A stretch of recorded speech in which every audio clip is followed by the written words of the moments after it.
Body parts. They've been selling body parts. That's old. That's not new. That's why black people don't like to go to hospitals.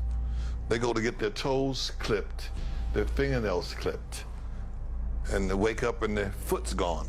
They've been utilizing the organs of black people for years, the organs and the body parts and the members of African-American people, and that goes back to George Washington. There's a long-time myth that George Washington had wooden teeth. We've heard that myth growing up in school. The reality is George Washington did not have wooden teeth because common sense will tell you you can't put wood in your mouth, it gets wet, and wet wood is useless.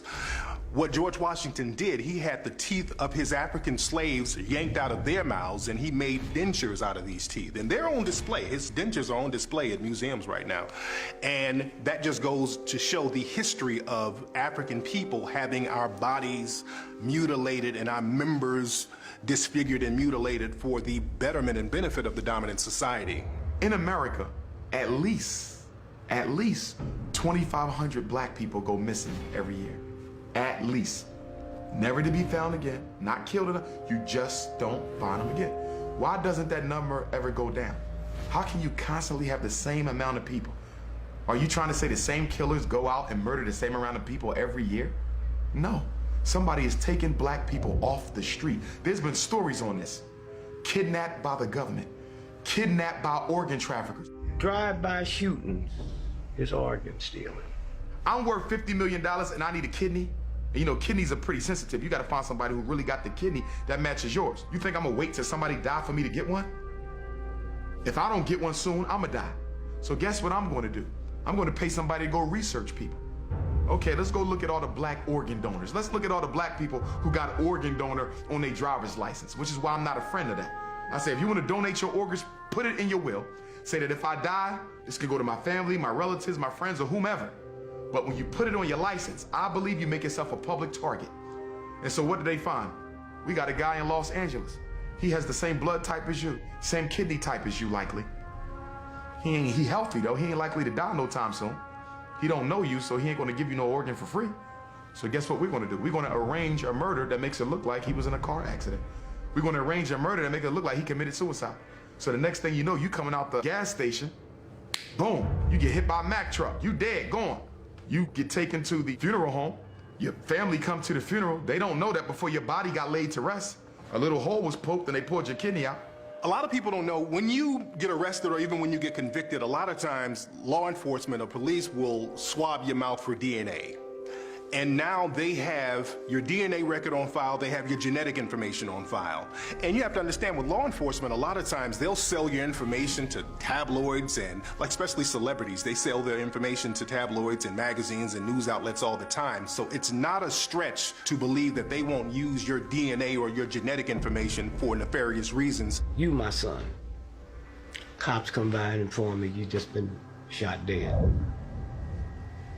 You don't have jurisdiction over that body. That's the coroner. You can't get that body till the coroner release you. So we'll get released, we go down and pick it up, and I see all these cuts and these stitches. I just thought they was doing a routine investigation, following the bed. I didn't know they took your organs. I'm under all this stress, my son is dead. Now you buried now, I can't dig you up because the court got to have permission. Most of those cases is organ stealing. It's been known for a long time, even back in slavery times, that black organs were considered superior genetically to other folks' organs. For example, whenever there's a transplant, okay, especially when rich folks get heart transplant, liver transplant, kidney transplant, they like white, they like black organs. We had a famous case in Pennsylvania, Governor Casey, who was one of the most racist governors who ever lived back in the late 80s, early 90s. He had a heart transplant. Guess whose heart they gave him? A black person's heart. Down in Georgia, there was a case of an African-American 17-year-old kid who was found mysteriously dead at school. He died in the gym, they did an autopsy and they buried him. His family, they weren't satisfied with the results because they still wanted to know what happened to their son. They had the body exhumed, found out that his organs were missing and his body was stuffed with newspapers, and people are still trying to find answers. The officials down there in Georgia, they act like they don't know what's going on. There was another case out here in California. A young African-American man was found dead in Death Valley in the desert. All of his organs were missing. His liver, heart, lungs, kidneys, all gone. There's a case in the UK recently. A Somalian girl was brought over there for organ harvesting. They found out that they were going to harvest her organs, and they stopped that. There was another case in Asian couples. They went over to Africa. They adopted a black girl. 2 weeks later, she was dead. So these cases of organ harvesting are just going on all over the world, and people are being real quiet about it. The Rodney King riots. The cops arrested 18,213 black folks. They couldn't account for 10,000 of them. That's what happened in New Orleans. Remember when you saw those helicopters? They were picking up all them black babies and taking them up in a helicopter. And my husband and I sit there and said, we wouldn't have sent our son with them. I don't care who they was. We'd all died in the water together. We wouldn't have sent our baby up there. And they never got a bunch of those children back, as we all know. Organ harvesting in Africa, it's a business. In fact, they've set up so many sophisticated places around the so-called third world where there are nations like France, England, New Zealand, Israel. All these places now are looking in the impoverished areas because mostly in these impoverished areas like Brazil, places in South Africa, right here on this continent, wherever there's poverty, there's crime. And wherever there's crime, you know there's a lot of deaths and there's a lot of shooting. They are killing black people for their organs. Think about it. Organs are the only commodity that people must have to live that you cannot buy in a store. So if I am sick and I need a heart, I can't buy that. And we know all the problems with the fake hearts, that they can give a pacemaker to a bad heart.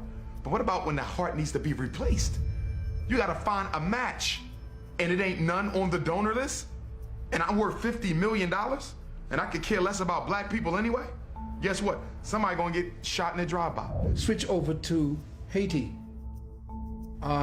Jean Bellerive, at the time, he was the prime minister at the time when Haiti was hit with that earthquake that killed over 130,000 brothers and sisters down there in that island. They had a report on CNN with Jean Bellerive, and he said specifically that there was organ harvesting and child kidnapping going on. And we have already reports of a lot of trafficking, even of organ trafficking. Of organ trafficking? Yeah. Now, already. of the victims of the earthquake? Yeah. So, do you know that for sure? Yeah, I know that for sure, and it was discussed in Montreal during the conference. If you live in Los Angeles and you want to adopt a black child, why not get one from Los Angeles? You have every age, every skin color, every hair type, whatever you want, it's here. Because black kids are not being adopted by black people. But instead, you want to go all the way to Ethiopia and get one. You want to go all the way to Haiti and get one after the earthquake. You want to go all the way to the Middle East and get one. And East Africa and a Middle Eastern country, I believe, are the two top countries for international adoption. Why? Because they have poor supervision and tracking processes. Once you get a baby from Ethiopia, and as we know, Ethiopia is one of the poorest countries on the continent.